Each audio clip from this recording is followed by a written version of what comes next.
All right, good. So I'll open the July 13th meeting of the Hamilton Planning Board.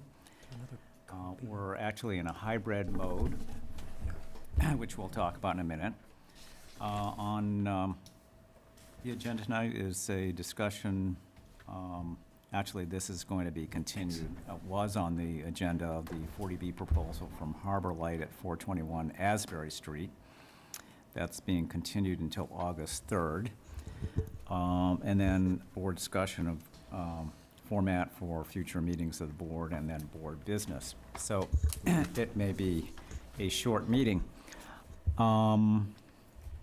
Just to board members, since we are in a hybrid mode, although it doesn't look like any of outside people are attending, when we are in hybrid mode, the only audio is coming through these microphones. So if anybody is speaking, they have to speak directly into the microphone or else the audience can't hear you. And I think it's coming through the speakers in this room as well. Yeah. Zoom will come through the speakers. Zoom will come through the speakers. Yes, okay. So since we're not talking about the board, the 40B proposal, I do want to say... Mr. Chairman, may I ask, do we have any updates on 133 Essex? Well, we will, hold on one second. Let me finish this. So, Marnie, you made the point about Harbor Light coming the same night that 133 Essex is planning to open, which is two big projects to swallow in one night. Are they planning on being here on time, or is Andrew showing up at 8:30? Andrew has a stand-in family commitment, as I believe, every Tuesday night. So I suspect that he would be here not before 8:30 p.m. Okay. The one thing that I would like to say about the 421 Asbury Street project is that it has been before us now maybe 4 times.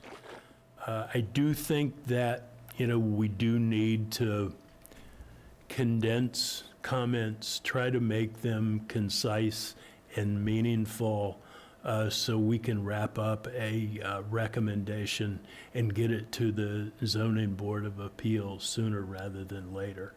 You're talking about Asbury Street? Yes, sir. Okay. Yeah. Yeah, I think we made extensive comments last time. We'll see what Andrew comes back with in terms of responding to. And I know he's looking for the board's support, endorsement before he takes it to the ZBA. So it's really going to rely on how he responds to all the observations and questions we had.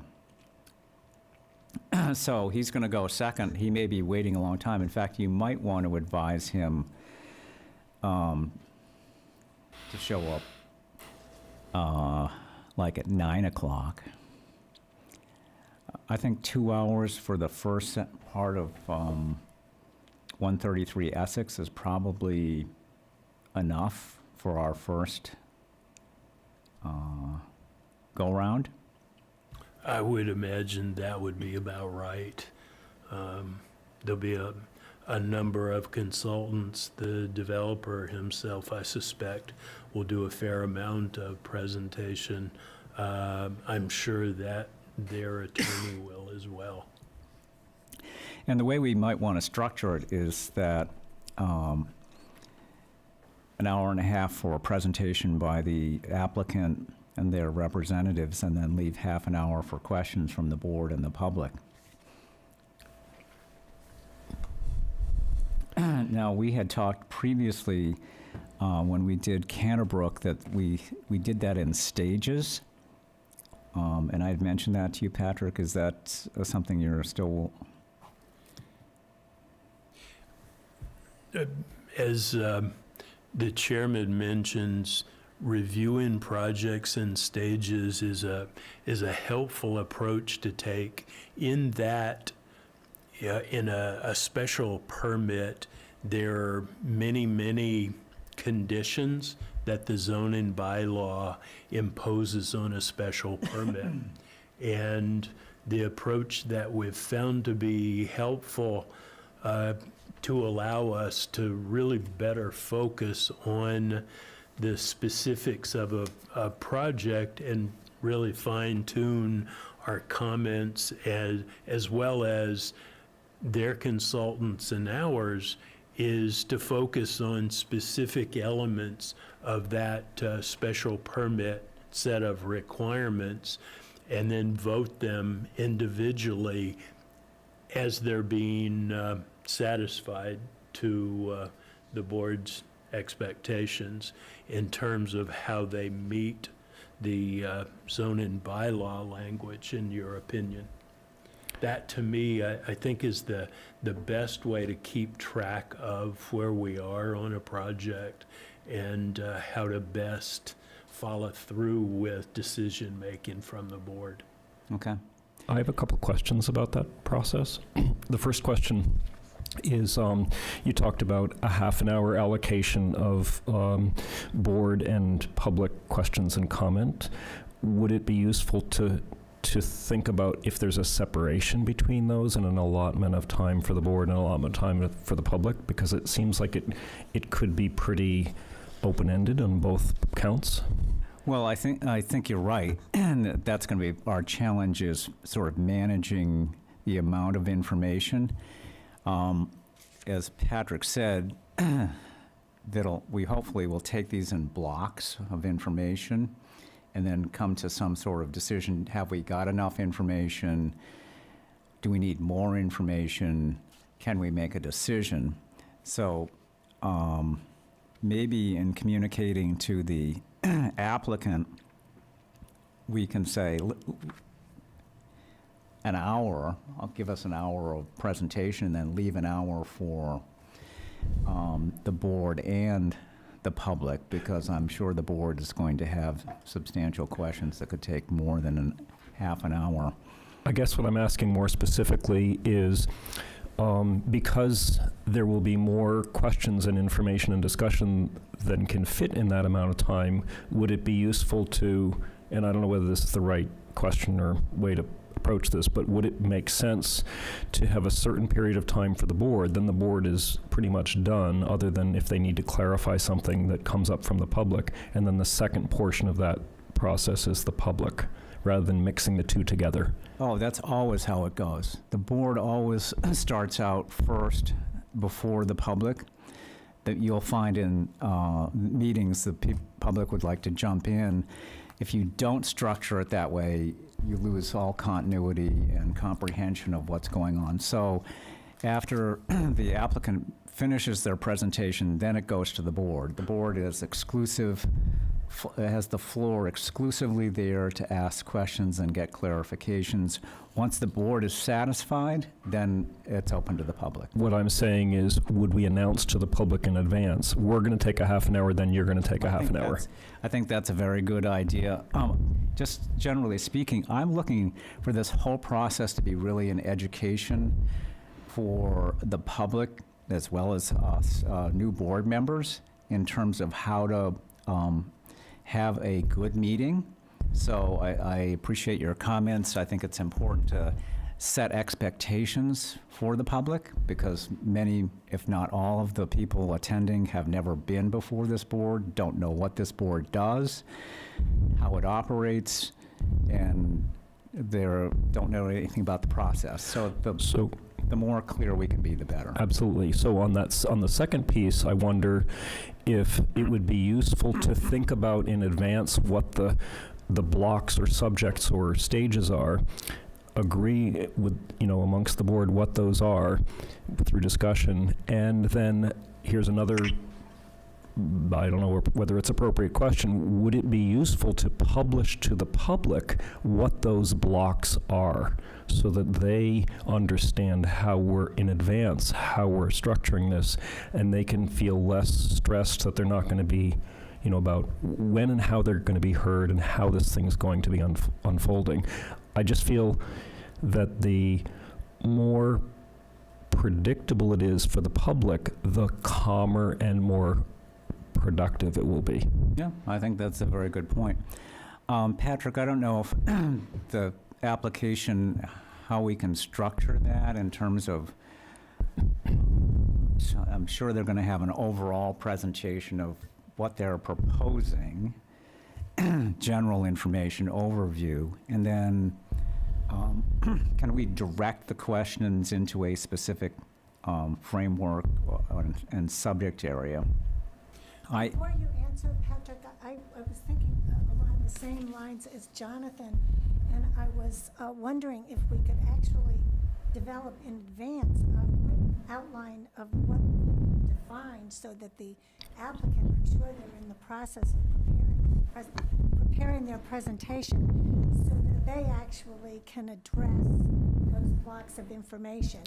And then I don't know whether it's likely that we'll be able to make a decision with respect to each. No, undoubtedly not. I see from your expression. But we can then proceed one block at a time, and then the public will know that they can't get off topic because we're only considering possibly one or two blocks of information at this meeting, and that there is no intention of denying them an opportunity to speak, but it will be at a later time.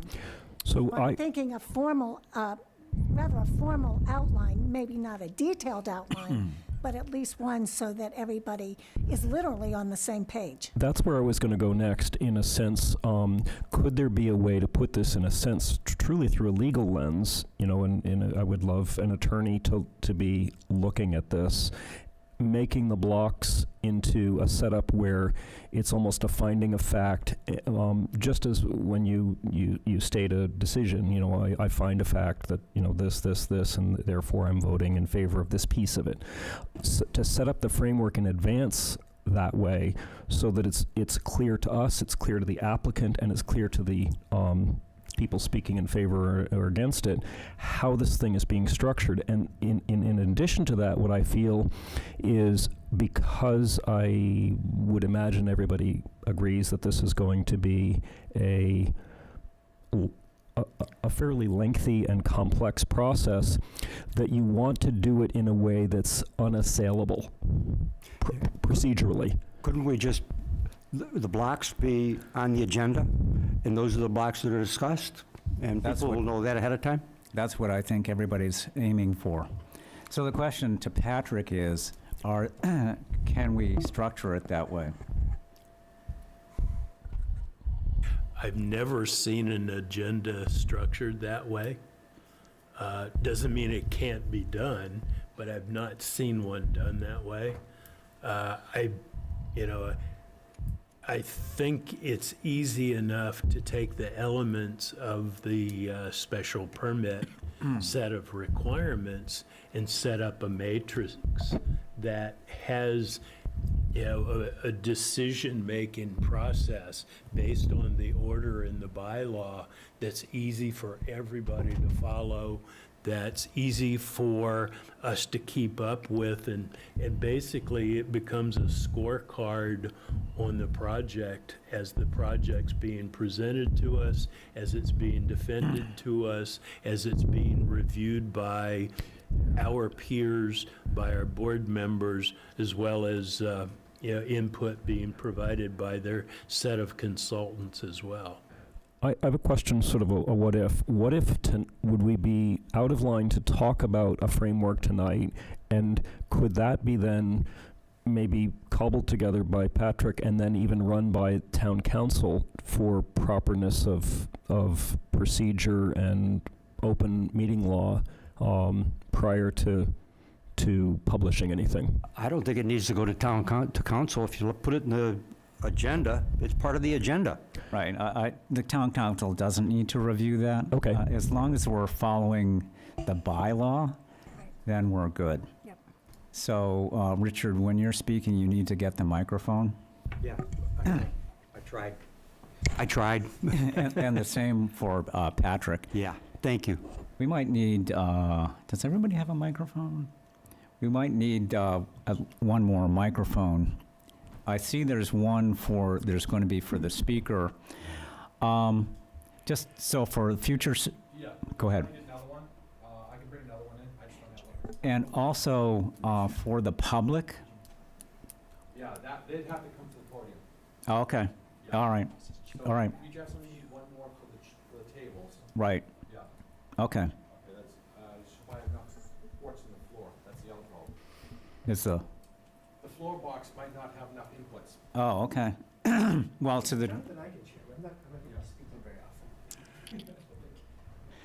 often. Mr. Chairman? so, hold on one sec.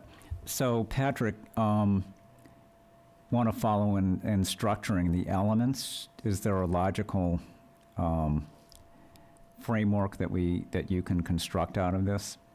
Yeah, I think it's easy enough to follow, yeah, the order and the substance of the order as it's presented in the 8.2 of the zoning bylaw. What I will do is I'll get some time later this week, and I'll begin a format. I'll send it out to folks and see what your thoughts are. Send those thoughts back to me rather than reply all, and we'll get something fixed up that, we're happy with and we think we can work with. Okay, and then once we have that, then can you send that to Jill Mann and Larry Smith, just so they know what's? Sure. So they'll be informed, we'll be informed, and then when the public shows up, we can share that. And the meeting's already been publicly noticed, but the agenda has not been posted yet, has it? That's correct, it has not. Right, so then we can. We have sort of a proxy agenda that Right. I know the clerk's office felt more comfortable with, rather than just having a public hearing notice put out there without being connected to an agenda, so. Right.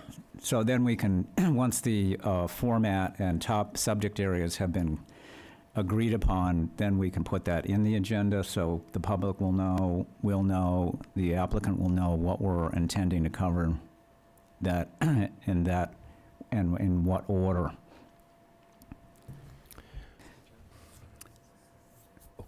Given the time constraints on this particular meeting, I wonder if, wanting both the public and this board to speak, whether it might be advisable, before we put together any kind of notes or blocks or whatever to critique the project, I just offer a suggestion here that our first questioning should be to clarify questions we might have on the drawings first, just to be clear that what we have read and what we are hearing is what we're actually, what is actually the truth, or what is there. As opposed to beginning a critique of the project with very little, because really, it almost seems like you're maybe predetermining a position to me. There'll be plenty of meetings, it sounds like, that there'll be time to put together a way to analyze this and deal with the individual pieces. Yeah, the discussion part of the thing is our discussion. Yeah, So you really don't need what you're asking for. I don't think is really necessary. It's given that we discuss things first, then we open it up to the public. That's the protocol. And the public doesn't comment until the chair says, okay, we'll take public comment now. So I'm just saying, I don't know whether, if we're talking about setting up a block for analyzing or critiquing the project, then my thought is limit the questions just to understand the set of drawings and the data that's being presented, rather than getting into the details of it at the first. that's what we would probably do. Yeah, I'm fully expecting that filling out this matrix Yeah. is going to be over a few months, maybe. Yes. It's definitely not going to be the first night. Right. It's Oh, no, definitely we're probably not. talking at least. There's two to 3 a months. significant amount of dialogue that complex projects need to allow the board and the applicant and all the other involved parties to work through, to the point where you then get the ability, as I'd mentioned a while ago, for the board to vote specifically on those items Yeah. before you move on to the next item. Yep. So, and, you know, the board's not going to move ahead unless it's happy, or at least understanding of why a particular qualification in the bylaw hasn't been addressed. So I think it's, you know, we need to look at it as a dialogue process, and, you know, we exhaust the possibilities with a review, question, and answer. And in addition, we're going to be having a third-party peer review, look at all the documents, excuse me. So that's going to take some time as well. There'll be questions that come up that we have and the general public has in terms of the accuracy of the data, the validity of the conclusions reached by the applicant. So that's going to be going on as well.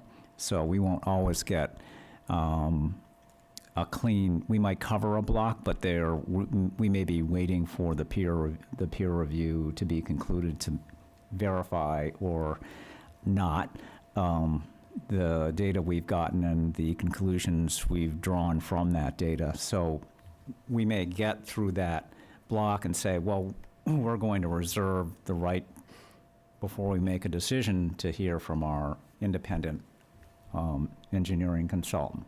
So, Rick, I think you should be prepared to make a speech at the August 3rd meeting and explain to the public that no decision is going to be made on August 3rd or within, several weeks thereafter, so Oh, yeah. that everyone can take a deep breath and understand the whole process, that there's no need to get excited about a particular issue. It might not come before us for a month or more, and so explain that it's a very methodical process and that we're not trying to rush a decision. I think that would go a long way to helping people understand what no, I agree. what our job No, is. absolutely. As I said, I look forward to this. Is going to be an education process for both the board, new board members who've never been through it. I think there are only 2 board members here who've been through a special permit.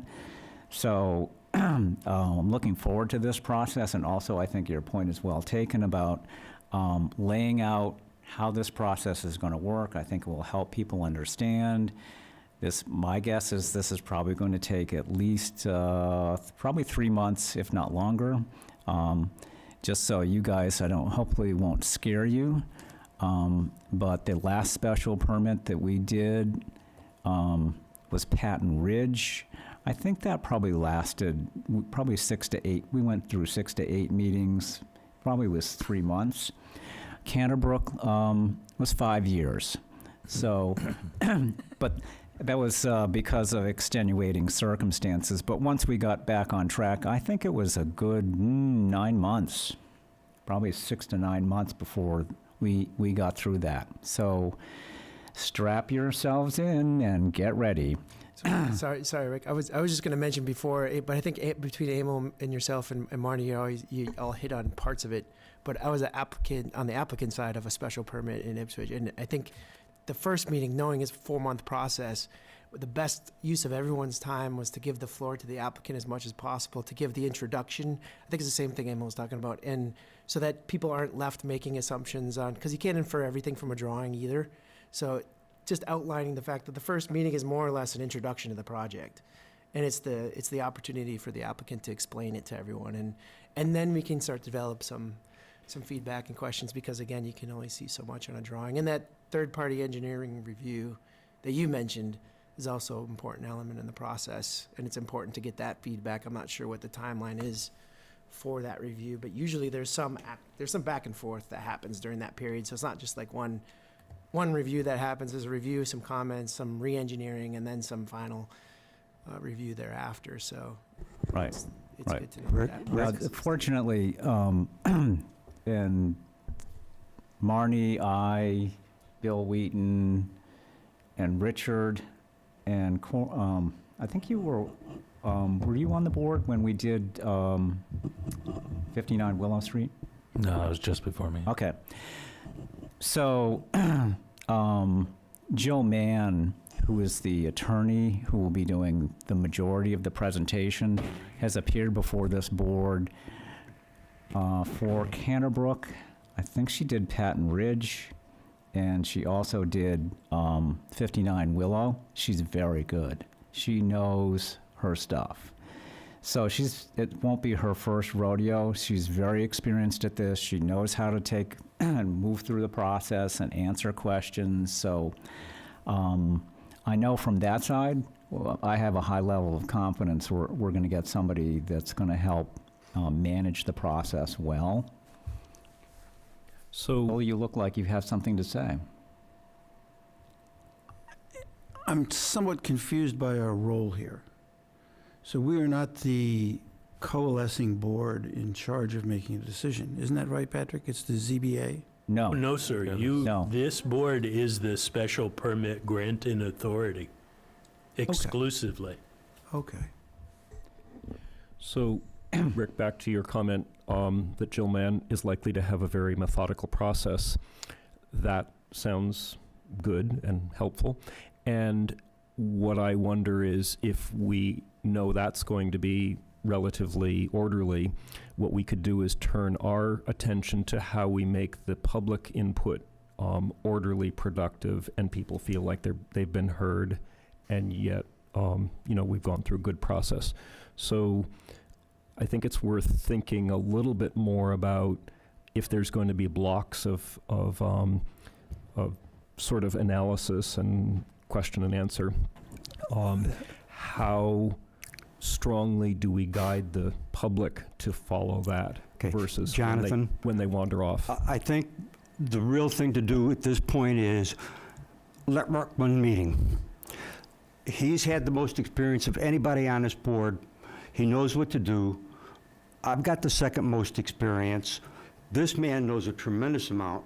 He's not a member of the board, but he has as much experience or more than any of us. The kind of problem that you're addressing is a problem that you will realize isn't a problem once you've had some time on the board. So let's just let things happen, let Rick run the meetings, and he'll get us through it. So just to answer your question is, yeah, I mean, that's part of managing the entire process. So as Marnie said, is laying out the expectations of what the audience participation looks like. And that's going to be, once we will explain that the applicant makes a presentation, the board will have many questions. Once the board's exhausted its questions, then it will turn to the public. We invite participation by everyone present. When you get up to the podium, you announce your name and your address for the record, and then be specific in your question, and keep it brief, because there are probably going to be many, many people who would like to be heard on this. And please don't repeat the same question over again. If it has been, and I will determine timing and direction of the questioning, and if it gets off topic or it's not relevant, then I'll ask them to withdraw and sit down and allow another person to get up and speak. So it's a bit of a, managing the whole process. So, and you never know quite what you're going to get, so you have to be on your toes. So I'm looking forward to it. It can be a challenge, but I think it can be fun, and I think it can be educational. And when you're dealing with the public, as I'm sure you've had, you never know what level of emotion or level of informed discussion you might get. So it's a challenge.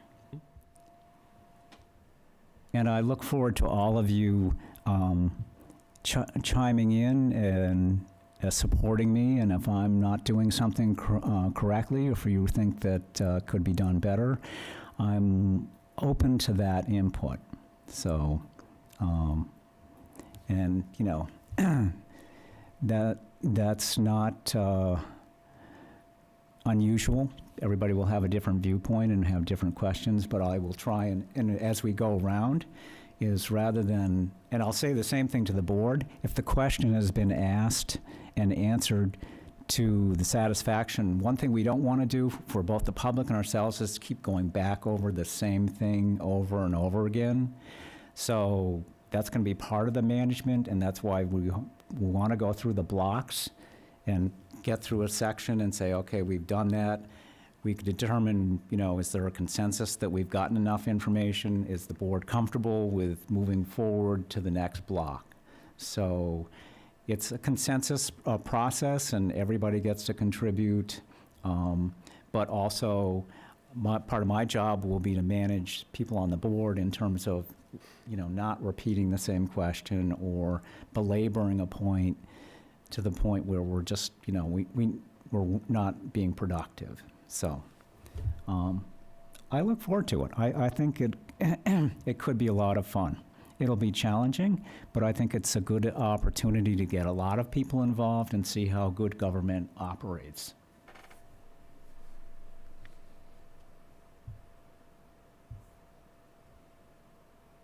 Any other questions? Comments? Thoughts? Ideas?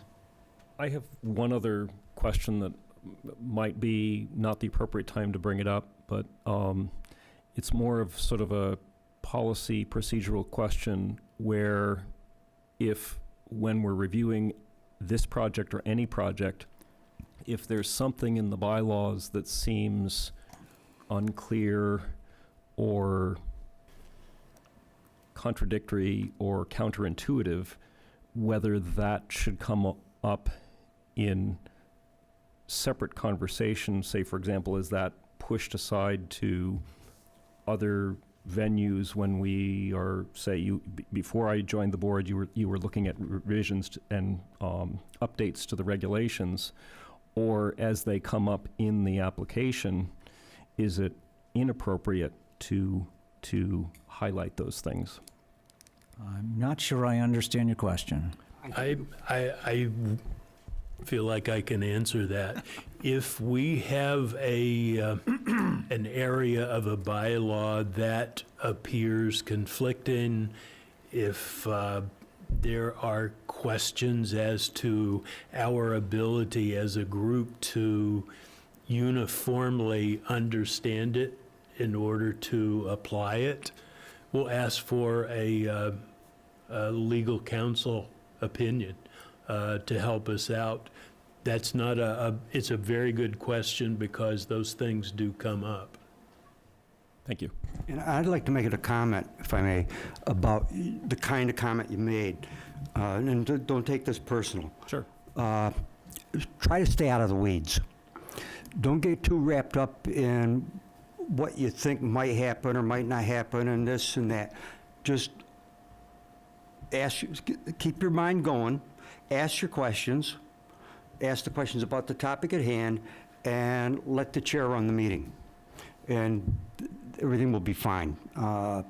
That kind of thing comes with having been through a lot of meetings. It'll take a while, and then all of a sudden you'll realize you've got the flow of the meeting, you understand how it's going to go, and it will work. Does that make sense?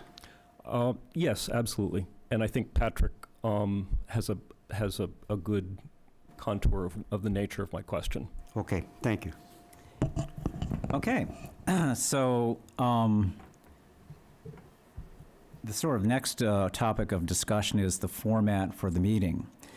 Now, there are three, and correct me if I'm wrong, any board member or Patrick or the general public, three potential modes of operation. We could go public only with the normal TV. We could go only Zoom meeting with nobody here and everybody participating over their computer or electronic device. Or we could go hybrid, which is what we're doing right now, is in person, Zoom, and on cable. Did I get that right? You have that correct. There are 3 different approaches. So we can anticipate, based on prior experience with this subject area, there are going to be several hundred people that will be tuning in one form or another. We did and I wanted to experience the hybrid mode. The Master Plan Steering Committee, as Emil can attest, met on Thursday in a hybrid mode. It was primarily the consultants and Kristen, who's vice chair, were participating on screen via Zoom. Was there anybody else?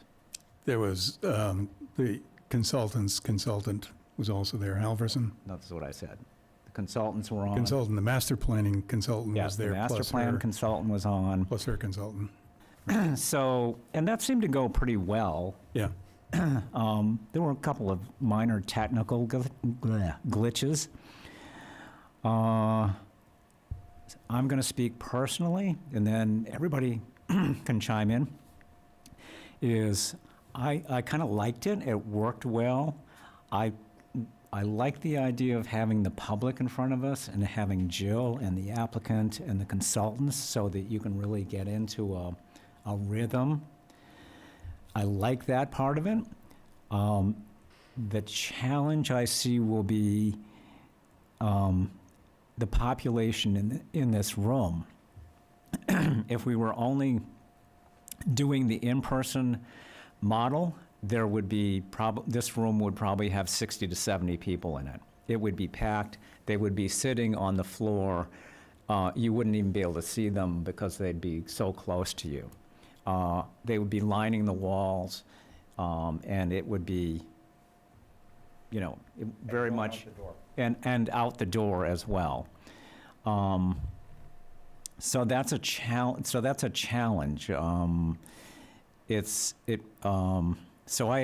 there are pros and cons to this.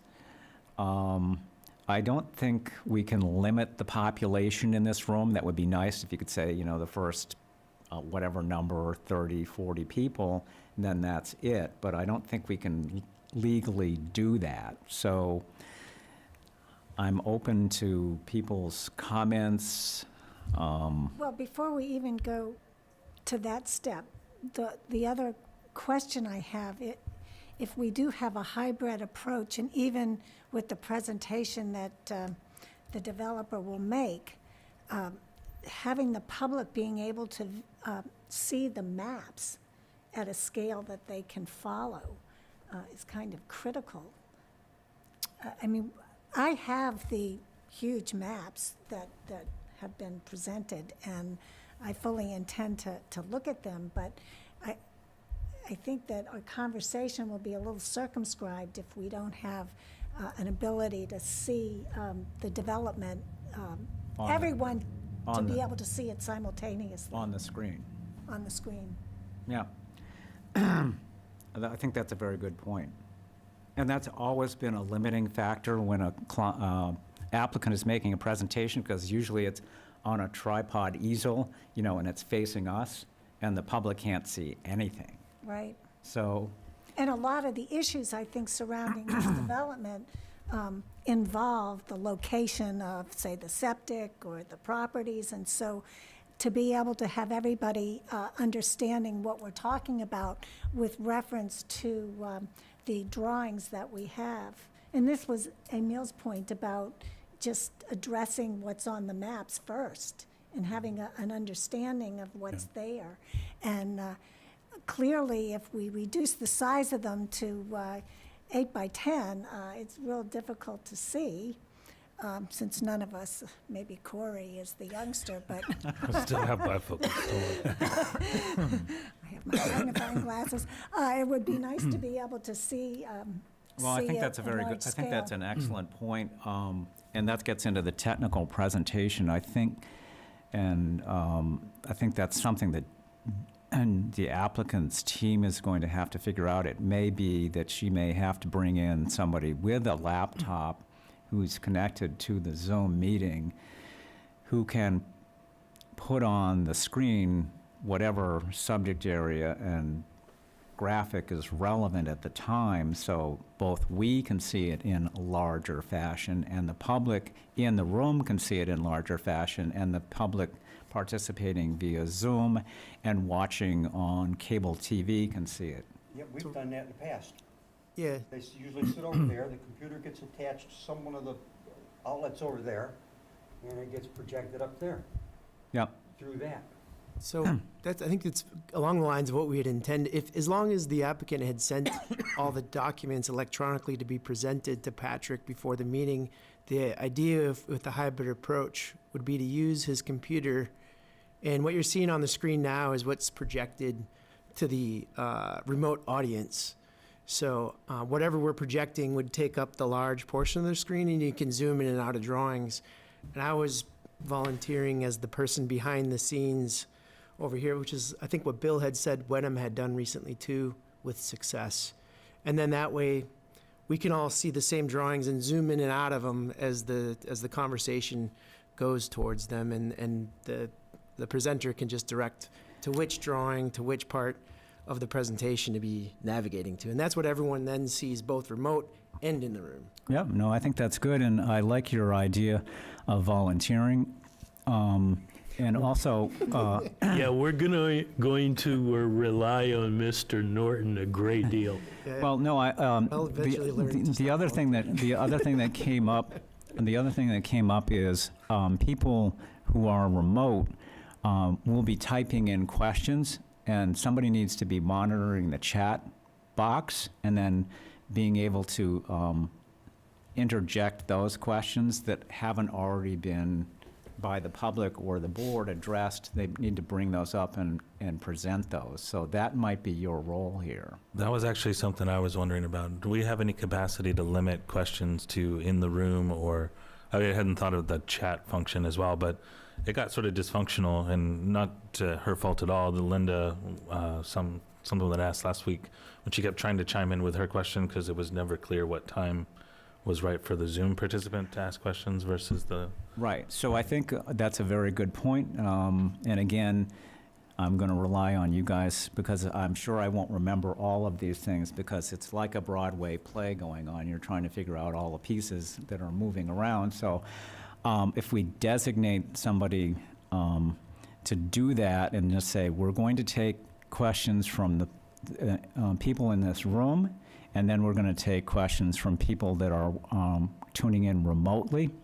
So we'll start with the public here, and we'll take those, and then at some point, I'll stop and say, are there questions that are being asked that are new, and can you relate those to the applicant and to the board and to the public in the room?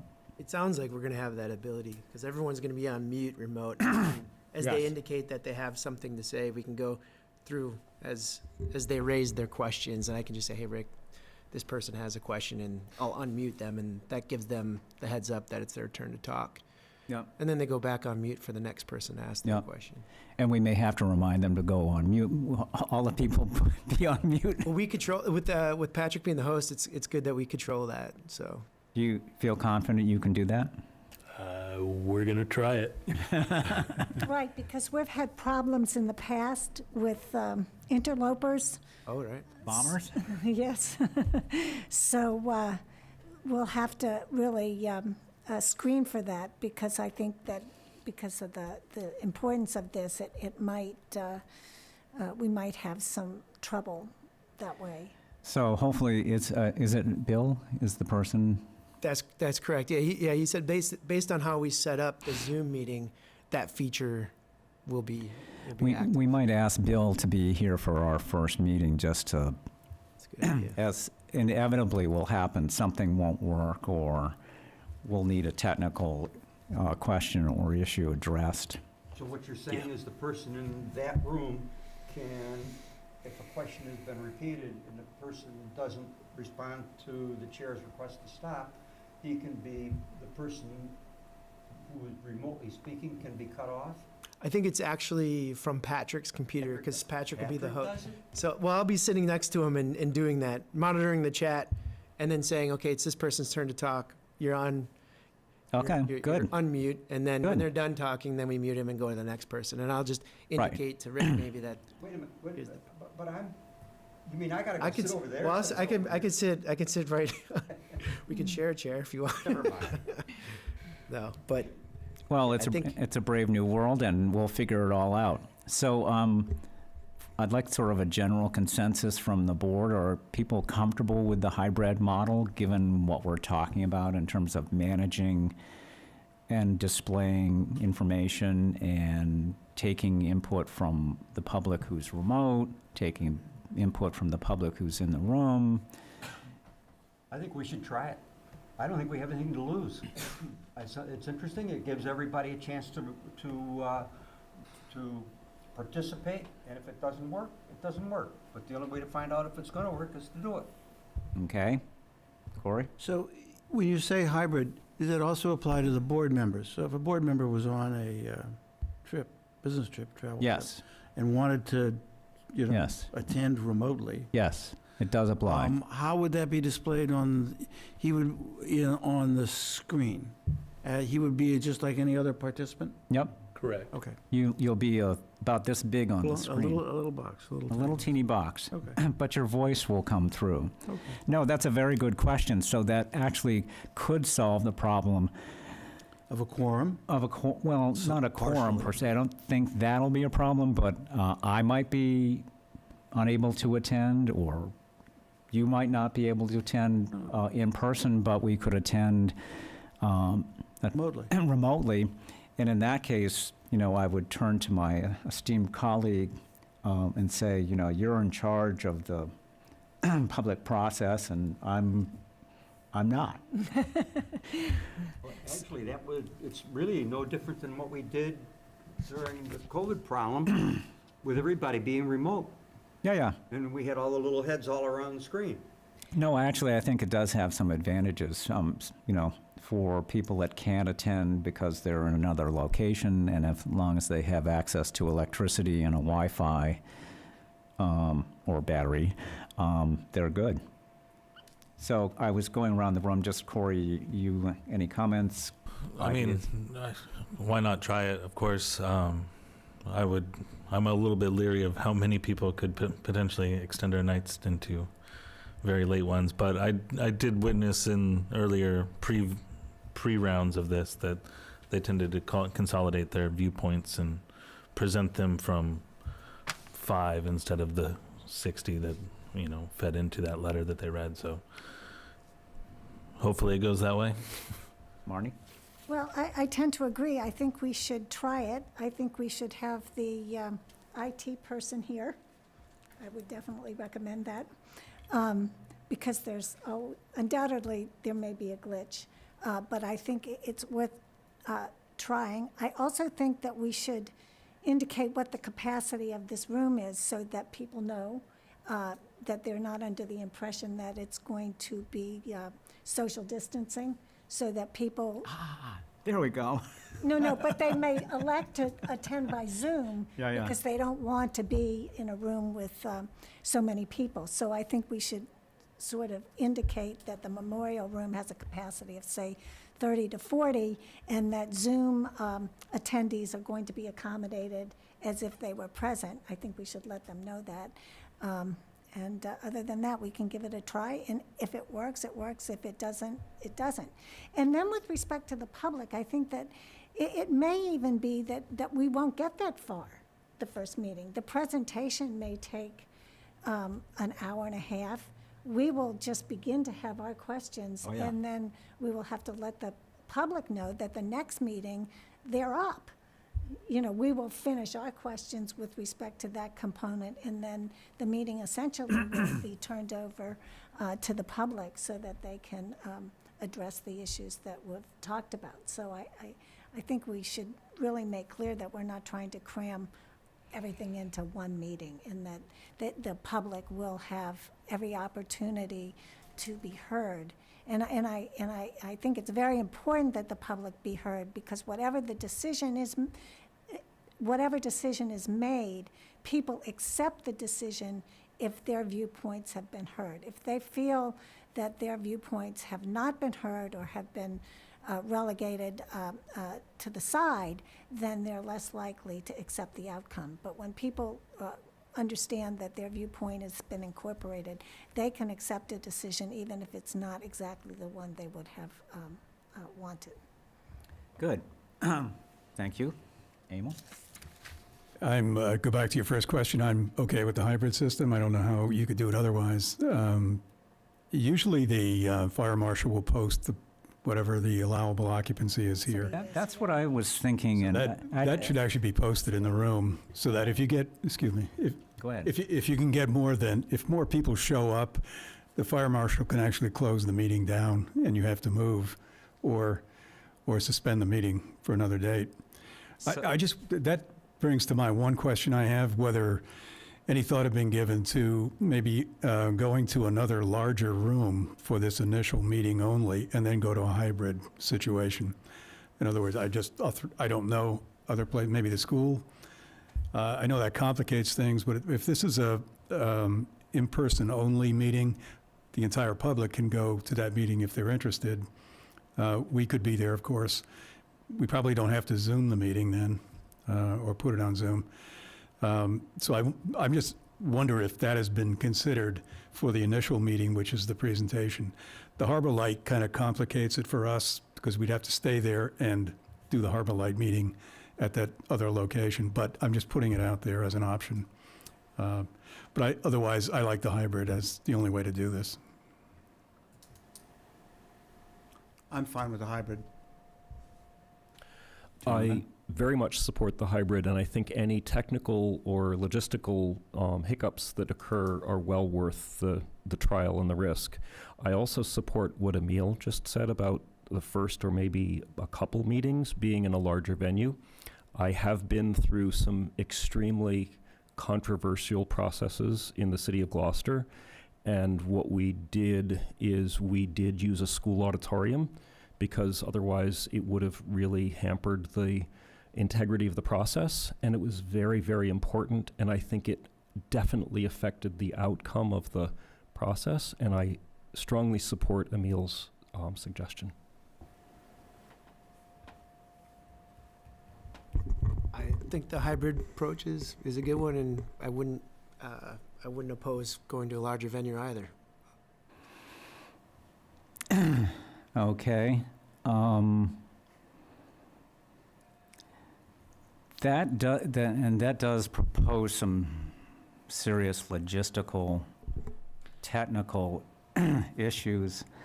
I'm thinking, the library meeting room probably is twice the size of this, so you could probably get 80 to 100 people in there. It would be tight, but they're not set up with cameras.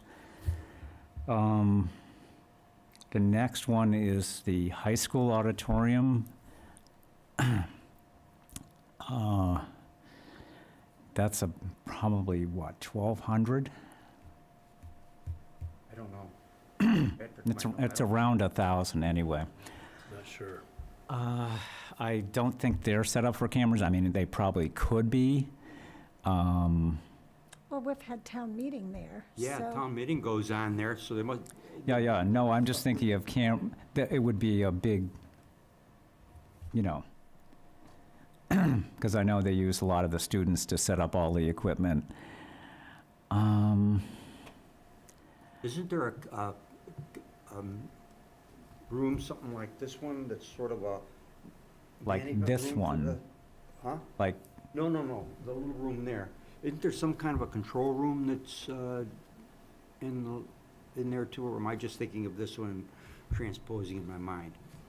I think you're transposing it. Typically, it's in the back left-hand corner as you're, Yeah. facing the stage. But Emil is probably correct. There is probably a limit on this room's capacity. Oh, yeah, no, And so- I was thinking about that. Well, there's, Ask the building commissioner for that number. And Yeah, I and think if we- it should be posted so that Right. if Should people be. come, they're not surprised if they're turned away.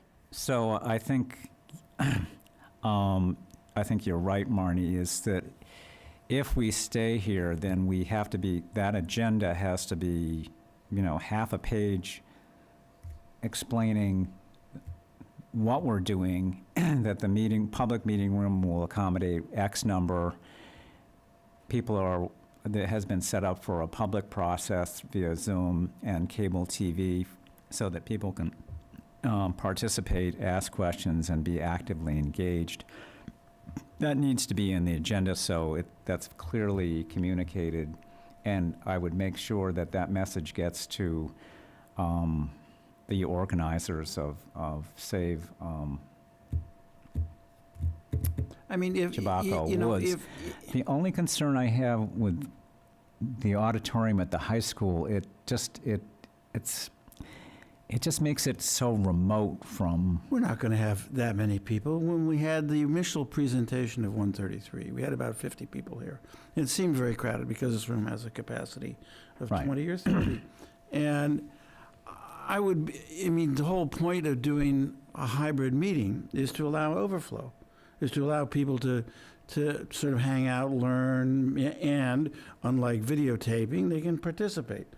And if we're going to go around and have 3 different size venues, depending upon what we think is going to be the attendance, then why bother with the Zoom?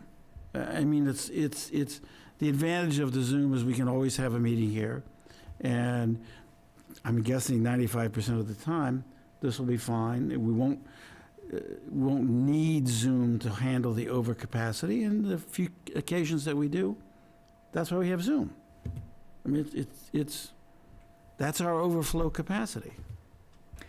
Yeah, I think we just, if we're going to do that, we need to make sure the public is aware on the agenda, and that the organizers of Save Tobacco Woods are well aware of how we're setting this up, that we're not trying to limit participation, but we'd really like people to participate via Zoom.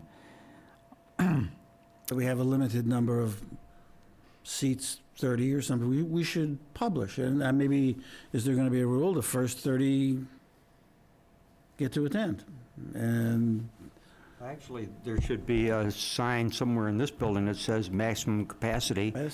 And I looked around up there just a minute ago, I didn't see anything. Patrick, have you ever seen one here?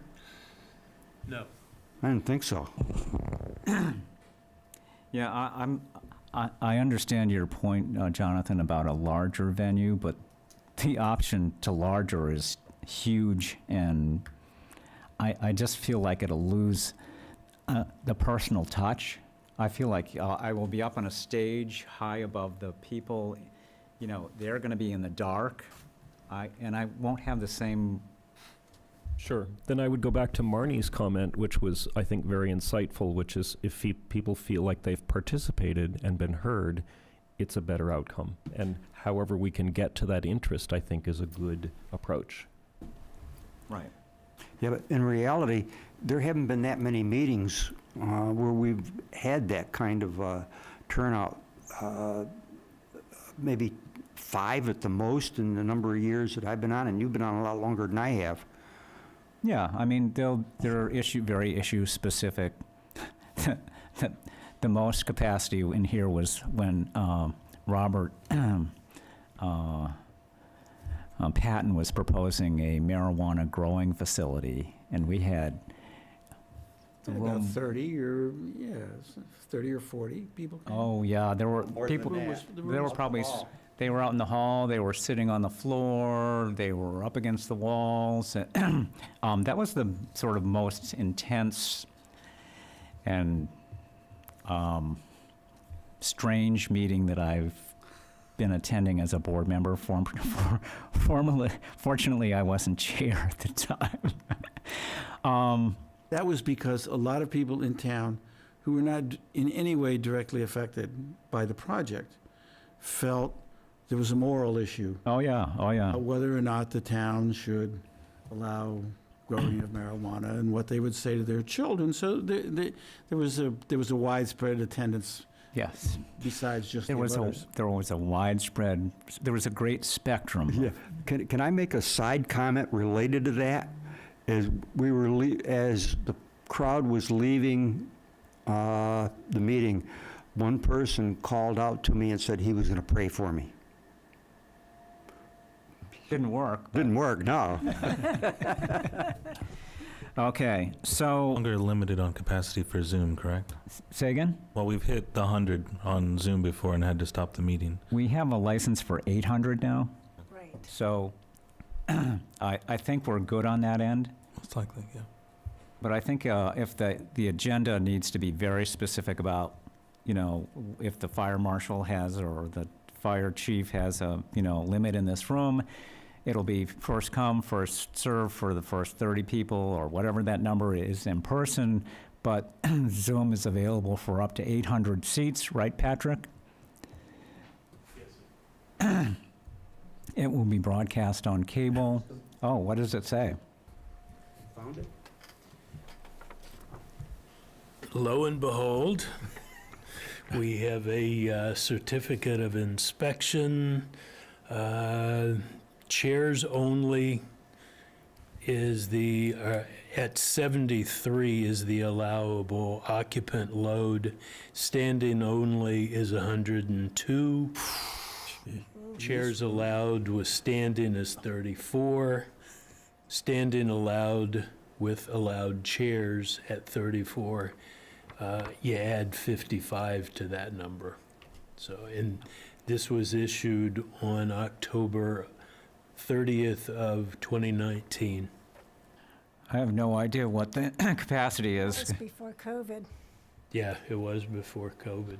I think that also assumes that these enormous tables aren't taking up Yeah. capacity. Standing only would be 102. We wouldn't be able to do that if we're seated, right? So with chairs, what's the capacity? We're seated, so you wouldn't use the standing So only. we would exclude ourselves out of that number. No, we would have to include ourselves in that number. It's a capacity. Yeah. You're So what's probably the right. seated capacity? Chairs only is 73. Wow, we don't have 73 chairs. No. Now, they, 24 chairs here. You get 3 times. they usually distinguish it between fixed chairs and no chairs, you know, where you could have complete standing capacity in here. So, or loose chairs is an option, but based on the So- square footage of the room. So chairs plus standing, what's the number? As I interpret this, chairs allowed with standing, again, the standing number was 102. Chairs allowed would be 34 on top of that. 102. So Mm, that would be That- 136 people? That needs clarification, I think. Yeah, that doesn't make That any seems- sense. It Yeah. it seems You would not preposterous. want 132 people in this room. They No. wouldn't No, I fit think in it's this room I think unless it's they were 89. standing elbow to elbow. It's not much better, but I think it's 89. It's 34 chairs and 55 standing. Is essentially what. So chairs allowed is the 34, standing allowed is the 55 in the blended mode, which is 89. It's not much better than 102 or 106. Yeah. You hit Right. capacity much lower than that, I feel, but I wouldn't think that people would want to stand for that length of time. No. At some of the Affordable Housing Trust 40B project discussions on Long Meadow, there were probably 50 to 60 people in this room. Yeah, It was unbearable. Mm. right. So that's why I'm saying whatever number they came up with, these numbers are theoretical, picked out of You know them. what might be the problem? Is that, as I'm looking at the room, we, from the podium over, we take up half the room. Yeah, So you cut the number in half, and that's your unbearable 60, as opposed to 120 or 130, 30. So I think, functionally, as long as we don't want people sitting I think- behind us and under our desks and standing behind us. 50 or 60 is the capacity. We just sort of make that rule. We do use up half the room.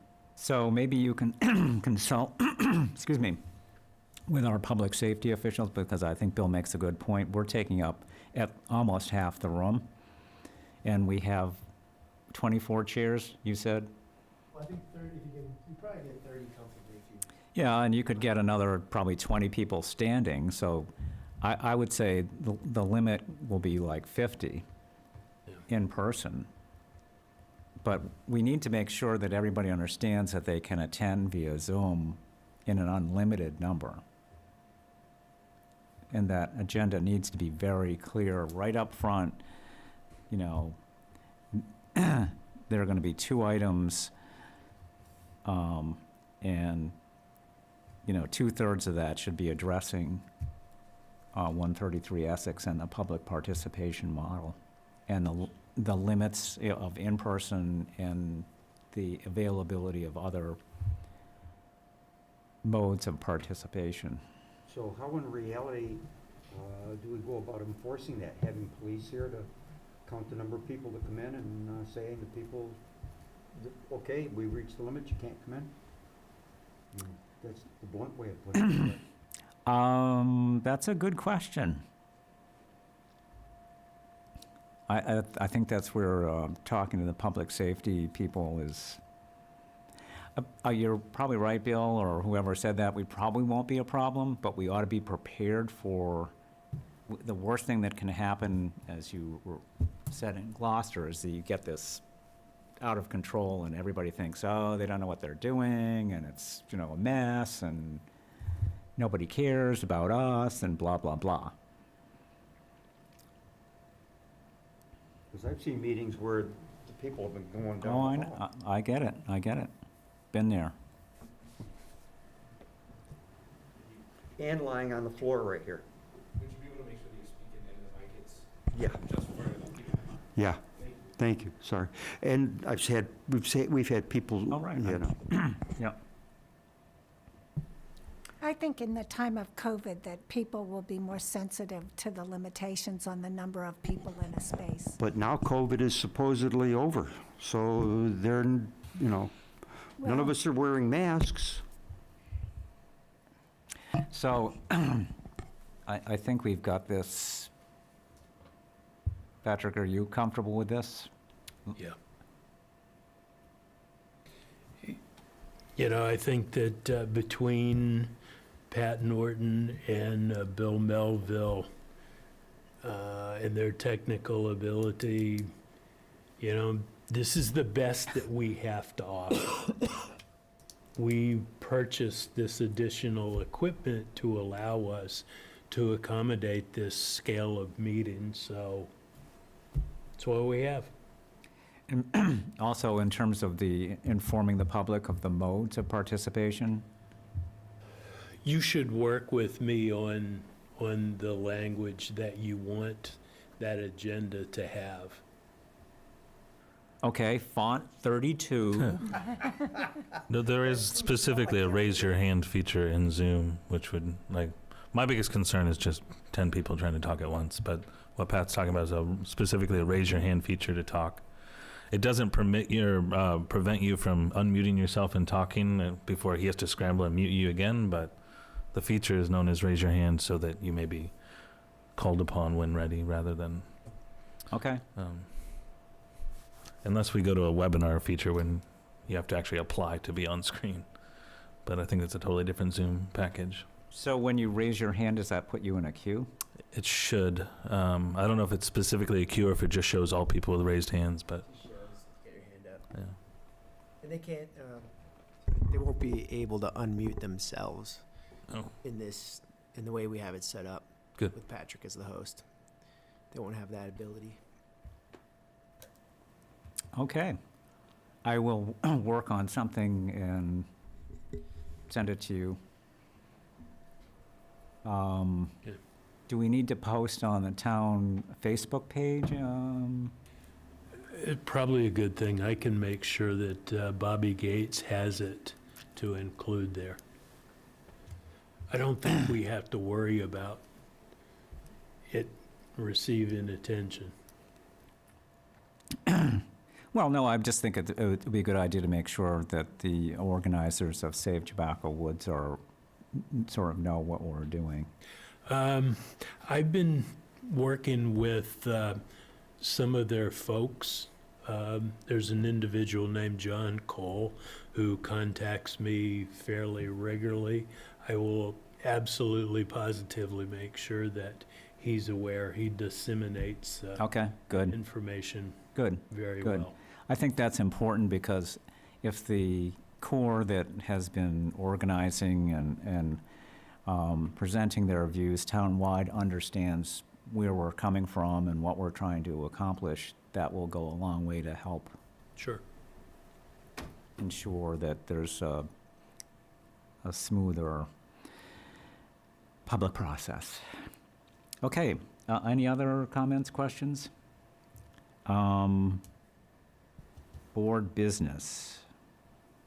I think we've talked about, you wanted to talk about the peer review process, about the special permit projects. We've talked a little bit about that. I don't know if you feel that you need to talk more about it. Yeah, I think that we've addressed that. Just to let you know, I'm getting some proposals. I have one in already. The Director of Finance would like me to get a couple of more. Also, I have gotten a deposit check from the applicant to be able to pay the peer reviewers once we get them up and going and expending funds. So that part's already taken care of, but I need to get a couple of more proposals from people. So, and quite, to make sure that I understand what's going on, what you're gonna do is have a pool of peer reviewers available, and the person who's bringing, or whoever's bringing in the subject material brings it, and we give it to one of those, our peer reviewers?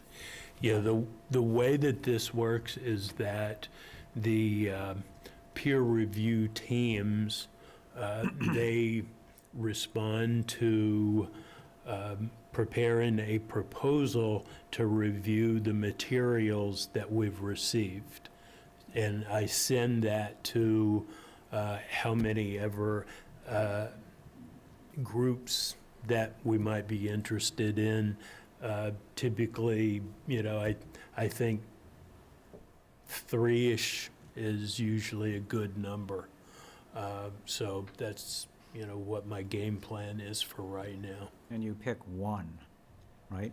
Yes, we pick one that gives us the breadth of skills, and sometimes, there'll be a primary with a secondary sub-consultant, just like with our master plan, that will have specializations that, in this application, one of the things that is really important to us is hydrology, drainage, water, all of those kinds of elements to a project. So I'm making sure that the groups that are responding have that capability as part of their team.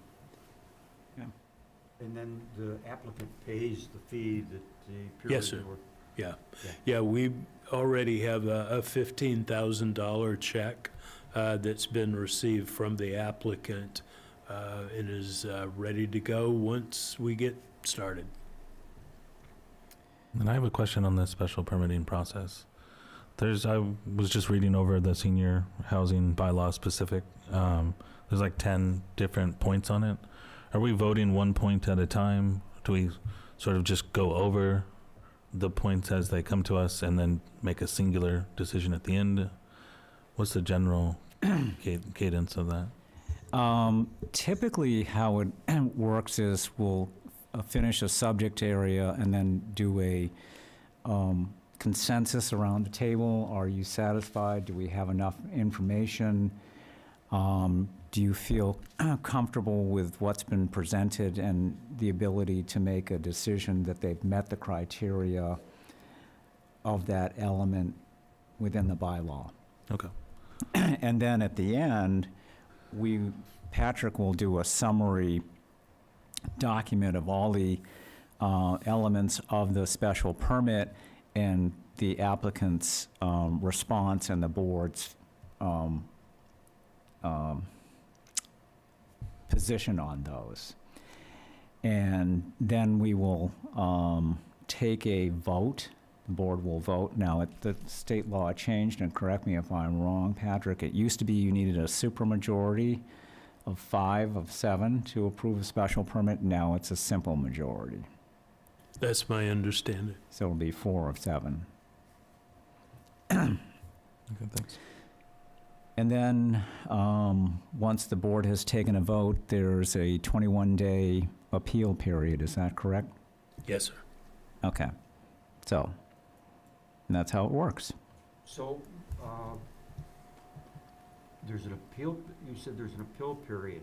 Yeah, once the board has finalized its and documented its and made public its position, either for or against the applicant, if feels the decision did not go in their favor, they can appeal, or members of the public who do not favor the project felt that an affirmative vote was not appropriate, they can appeal. So who do they appeal to? Land court, I believe. Okay, Right. thank you. So, my little experience of knowing things, land court seems to take a long time to do things. Oh, yeah. Okay, so that means things could get caught up in another world of the land court and take forever. Is that? It can take a year or more. I don't know, Patrick, what's your? It's my understanding the Nazir Shamshuddin subdivision is still with the land court. And that decision was rendered by this board, I think, in 2018. Yeah. I think the land court basically tossed it back to them and said, come to a settlement. But if they don't come to a settlement, then it goes back again. So, yes, it can be a long and protracted process. As anybody knows, with the special permit in the cell tower, the board voted on that. Unfortunately, we had 3 members who decided to ignore the Federal Telecommunications Act and the town council's direct advice that they couldn't vote against it, that nonetheless they did. That was 5 years ago, and it took the federal courts, I think, 2 years to order the town to issue the permit. And then same individual who was chair of the Historic District Commission delayed that for another 2 years. So it can go on for a long time. And I think we're going to have a cell tower operational maybe by Halloween. Yeah, there is a tower out there. There's a tower out there. There's no cellular Service. service out there. There were the things, aren't there panels or something that have to be put on the tower? Yes. So we're waiting. Towers there at least. Anyway, a long wait. So shall we move on to minutes? Okay.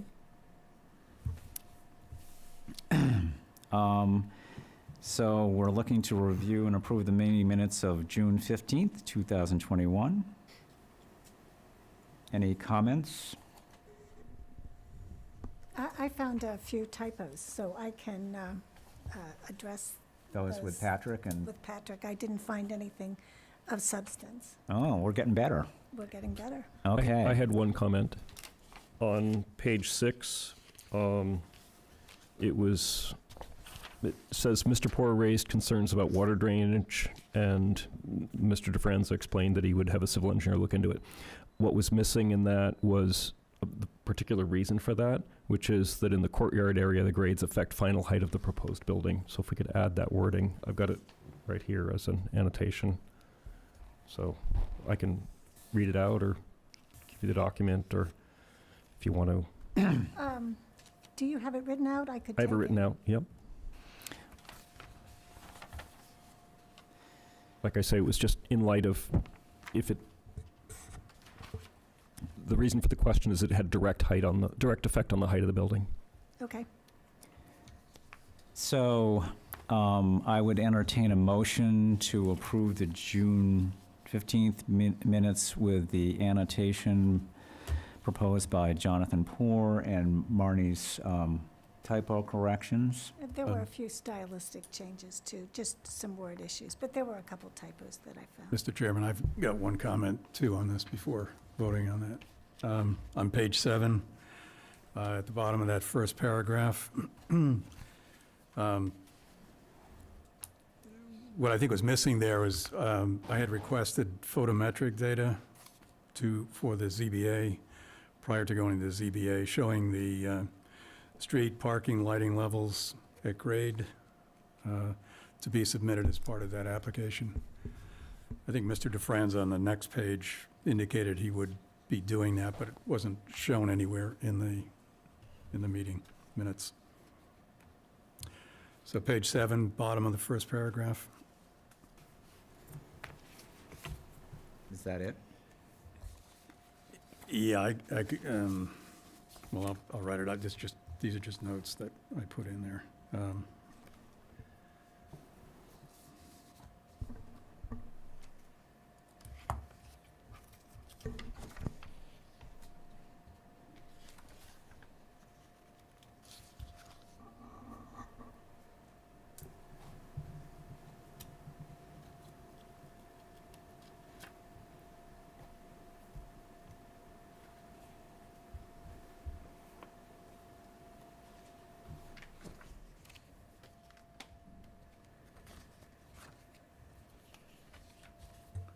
Thank you.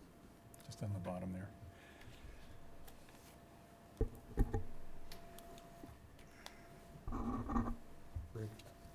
Administratively, should I abstain from voting because I wasn't there? Yeah, you should. Any other comments? Just a general one about him being on that applicant being on the agenda for the August 3rd meeting, the next meeting, which is going to be a busy one. Have they confirmed that? Because there were some things that were being developed in response to some of the comments that were raised. Yes, Is this- they've indicated they are ready. They indicate, okay, that was it. They better be. Okay, so I'll entertain a motion to incorporate the edits proposed by Jonathan Poor, Emil Dahlquist, and Marnie. What's your last name, Marnie? I'm drawing a, thank you, I'm drawing a total blank. That's okay, it happens to me. Yeah, I move that. Are you making that a motion? I make that a motion. Okay. Do I have a second? I second it. Bill Wheaton seconds it. Any further discussion? We may have one small additional item at that meeting.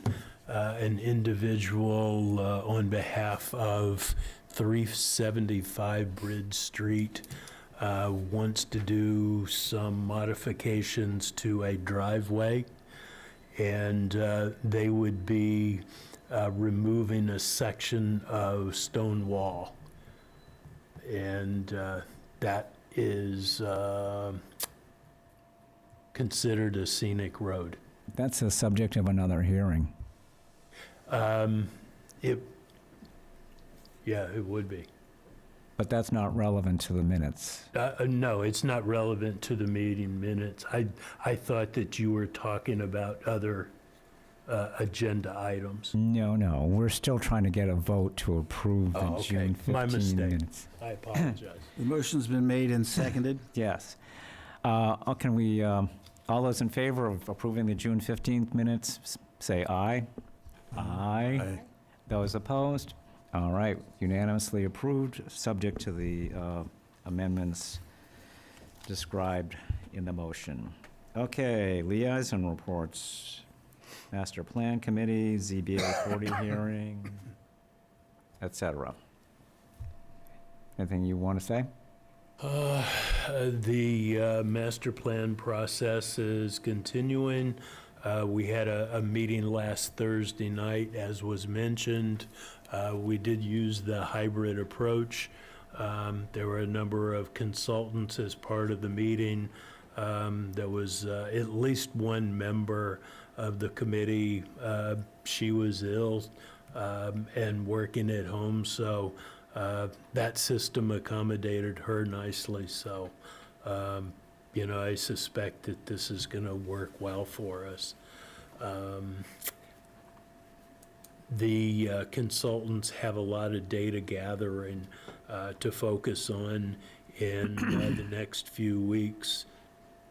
So we'll see where that goes. Okay.